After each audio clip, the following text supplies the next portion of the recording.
नमस्कार, मी अमोल किनोळकर. आपण पाहतात एबीपी माझा. या बुलेटिनमध्ये आपल्या सगळ्यांचं स्वागत. माझे वडील सर्वोत्तम नसले तरी ते हानिकारक नाहीत.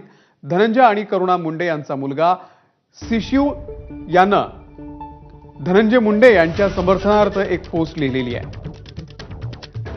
वडील आईसोबत कठोर असले तरी ते आमच्यासोबत कठोर नाहीत, असं शिशिव मुंडे यांनी म्हटलेलं आहे.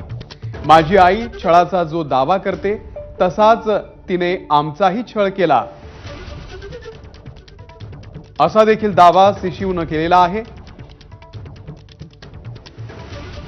आणि स्वतः करुणा मुंडे आपल्या सोबत या क्षणाला आहेत.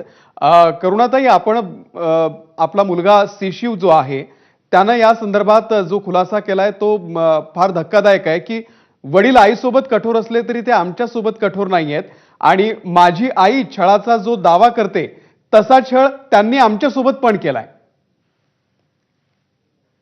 ये सही बात है जो बेटे ने लिखा है कि मेरे पति जो है बच्चों के साथ त्यांच्या जे धनंजय मुंडे आहे त्यांचे वडील माझे मुलाबाळांच्या सोबत त्यांचे खूप चांगले रिश्ते होते आणि आहे, पण त्यांच्या दोघांचा कोई वाद नाही आहे. मीडियावरती मी अगोदर सांगितलेलं आहे. आजची जे पत्रकार परिषद जे आहे आपली, जे पत्रकार माझी बाईट घेत आहे ते कोणत्या मुद्द्यावरती घेत आहे? जे कोर्टाचा निकाल आलेला आहे. आणि त्या बाईट घेताना तुम्ही तुमचे जे प्रतिनिधी होते त्यांच्याशी तुम्ही पण विचारू शकता माझे मुलगेचा काय व्यवहार होता माझ्यासोबत त्यावेळे ज्यावेळे जे बाईट घेण्यात येत होते, पण त्यांचा व्यवहार नाही आहे. त्यांना पण माझ्या मुलाबाळांना पण वरती प्रेशर येतात की असं बोलू नका, तसं बोलू नका, असं बोला, तसं बोला. हे सगळं वरती चालू आहे, हे समजून घ्या तुम्ही.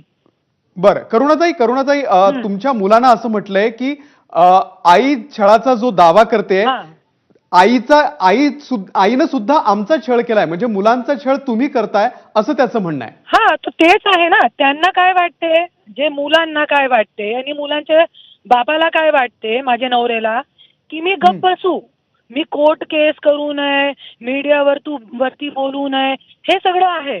तर ते छळ, हे लोकांना ते छळ वाटते स्वतःसाठी लढणं. आणि जरी मी रखेल म्हणून, लिव्ह इन पार्टनर म्हणून जरी त्यांचे कन्सेंट वरती जरी मी साईन केली तर ते सगळ्यांच्यासाठी चांगलं आहे.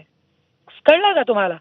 पण हे जे मीडिया ट्रायल चालू आहे आज 2021 पासून जे आमचा वाद चालू आहे तो ते छळी आहे ना त्यांच्या. पण त्यांना काय वाटते माझ्या मुलाबाळांना, तुम्ही कन्सेंट पण वाचा. जरी तुम्हाला वाटेल तुम्ही सर्टिफाईड कॉपी मीडियावरती टाकू शकतो ते कन्सेंट टर्मची, आणि माझी साईन घ्यायचं आहे लोकांना लिव्ह इन पार्टनर म्हणून, आणि ते नाव हटवायचं आहे माझ्या.